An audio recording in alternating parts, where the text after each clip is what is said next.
question of virtual digital assets. There has been a phenomenal increase in transaction in virtual digital assets. The magnitude and frequency of these transactions have made it imperative to provide for a specific tax regime. Accordingly, for the taxation of virtual digital assets, I propose to provide that any income from transfer of any virtual digital asset shall be taxed at the rate of 30%, 30%. No deduction in respect of any expenditure or allowance shall be allowed while computing such income except cost of acquisition. Further, loss from transfer of virtual digital asset cannot be set off against any other income. Further, in order to capture the transaction details, I also propose to provide for TDS on payment made in relation to transfer of virtual digital asset at the rate of 1% of such consideration above a monetary threshold.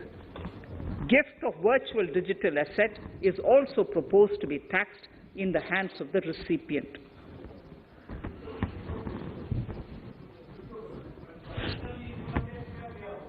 Litigation management to avoid repetitive appeals by the department.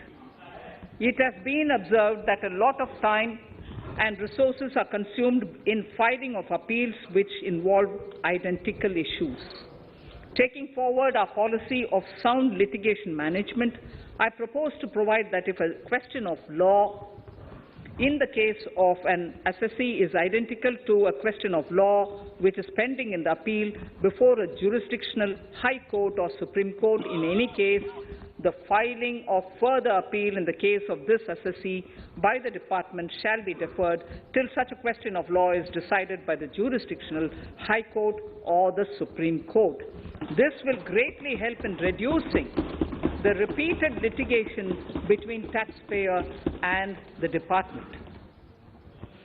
Taking forward our efforts to further promote the IFSC, I hereby propose to provide that income of a non-resident from offshore derivative instruments or over-the-counter derivatives issued by an offshore banking unit, income from royalty and interest on account of lease of ship, and income received from portfolio management services in IFSC shall be exempt from tax subject to specified conditions. Rationalization of surcharge.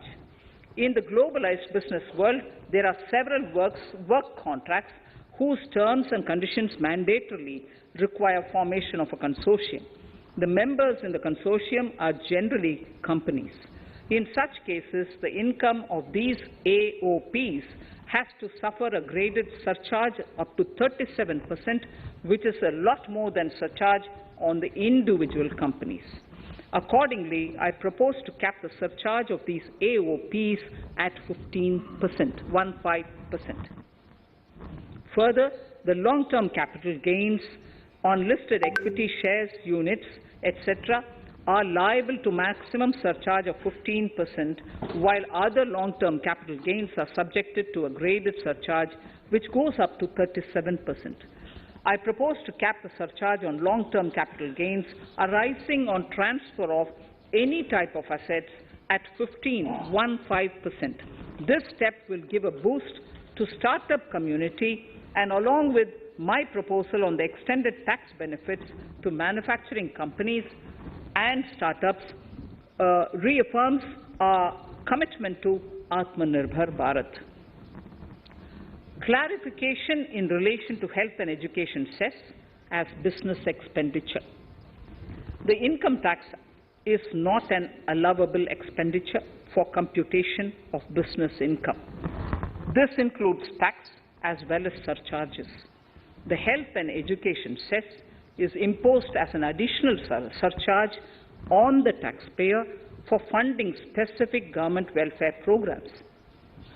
However, some courts have allowed health and education cess as business expenditure, which is against the legislative intent.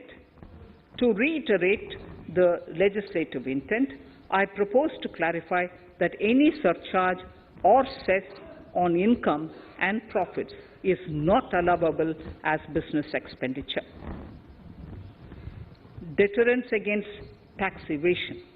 Honorable Speaker, sir, presently there is ambiguity